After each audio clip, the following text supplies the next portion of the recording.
Assalamu alaikum. Hada mi hewri ke on fop lanturi on sakitane yewtere nden en ala juutinde o yewtere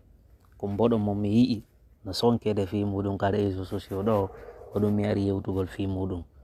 kono mi wona weltiɗo ko waɗi kon kono ɓay waɗi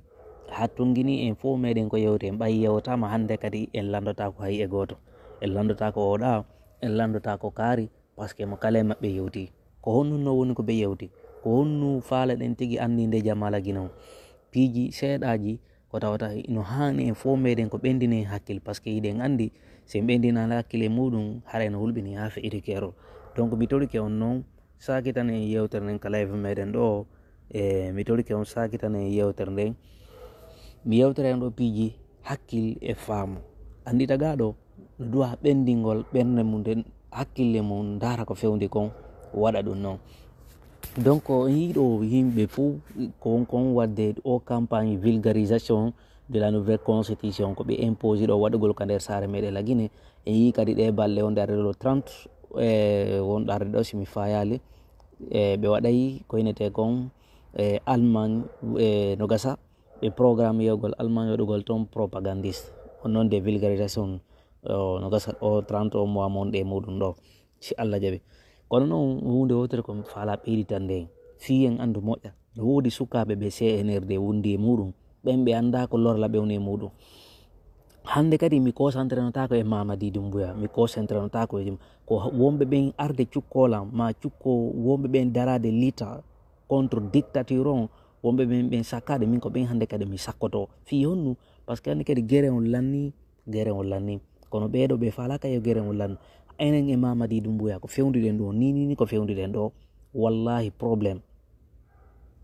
ko fewnuɗen ɗo ni enen e Mamadi Doumbouya ɓe yani kono jama on ala famude ɗum noon jama on no jooɗi tun e yewtugol piiji ko falaka réseaux sociaux on famali hay e hunde wotere billahi Mamadi Doumbouya ko yanɗo ni Mamadi Doumbouya ko yanɗo ni fi honno Mamadi Doumbouya ko yanɗo on yi programme ji noon yaare situation no woni traitandi o palais situation ji fuu no sattini ni donc sukaɓe ɗo noon yaltiɗo waɗi ɗo moje bere yaltude ɗo inni kamɓe wayi tout ma kutke kut ko maɓe hen ɗo tette FDG ɓe famali ko honno kamɓe ɓe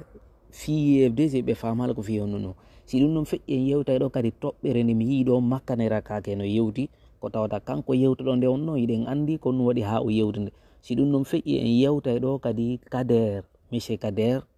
blogueur jo CNRD blogueur jo wonɗo toxique mi yiyal toxique jo ha hewti Kader Yomba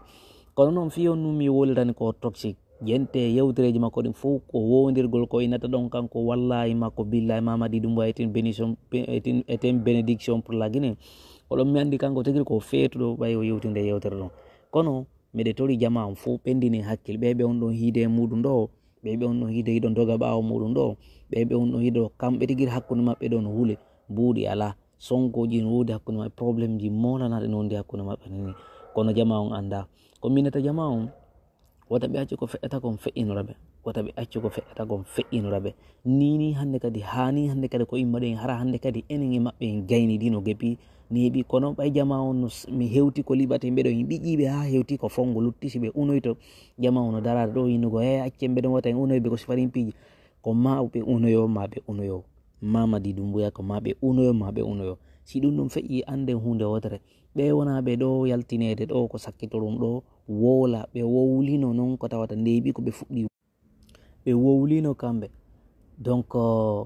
hande ko fewdiɗen ɗo en yii situation ji ɗin kamɓe ɓe daririno e Alpha Condé ɓe inni kamɓe tout possible ko ma Alpha Condé ono 3e mandat maɓɓe woɓɓe maɓɓe yaltino inni kamɓe ɓe sacrifice to 3e mandat contre 3e mandat Alpha Condé joni noon ko fewdiɗen ɗo en yii programme ji ɗin no woni yarire noon ɗo hande kadi hewti hande kadi ko ɓanguinen enen anden ɓe ko ɗo ko arɗo wo ko kamɓe maɓɓe ɓe ala conviction ko arɗo ko kamɓe maɓɓe ɓe ala conviction joni noon sen ɓendanali hakkille ko fewdiɗen ɗo ko billahi ɓe lanni jiɓude leydi meɗen ndi piiji bullannama mbiɗe yiide ɗo renoncement ji ko wona waɗede e nder ndi leydi meɗen ɗo programme no wulɓini ha feƴete keerol immoɗen daroɗen dartoɗen fewnu ka leydi meɗen ndi fewndi ɗo anden kono naɓirten ndi leydi meɗen ɗaɓɓen dirigeant jo meɗen ko enen votantanmo donc sen jooɗike ɗon ayniti koko ɓe on ko wadde ka nder leydi men ɗo haray ko enen andi Mamadi Doumbouya ɓeɓe on no yiide ɗo ko intérêt maɓɓe personnel ɓe joggi, ko intérêt maɓɓe personnel ɓe joggi watti ɗon kadi koɓe fewndi ɗo hannde